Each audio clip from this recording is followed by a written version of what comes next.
أعوذ بالله من الشيطان الرجيم சபிக்கப்பட்ட ஷைத்தானை விட்டு அல்லாஹ்விடம் நான் பாதுகாப்பு தேடுகின்றேன்.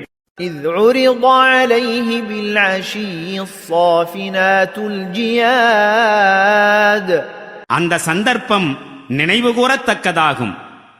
நன்கு பயிற்சி பெற்ற குதிரைகள் மாலை நேரத்தில் அவர் முன்னால் கொண்டு வரப்பட்ட போது فقال إني أحببت حب الخير عن ذكر ربي حتى توارت بالحجاب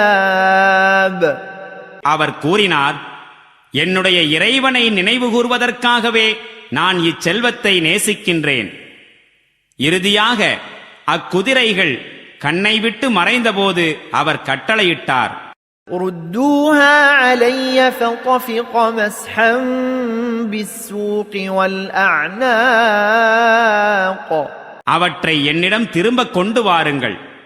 பிறகு அவற்றின் கெண்டை கால்களையும் பிடரிகளையும் கையினால் தடவினார்.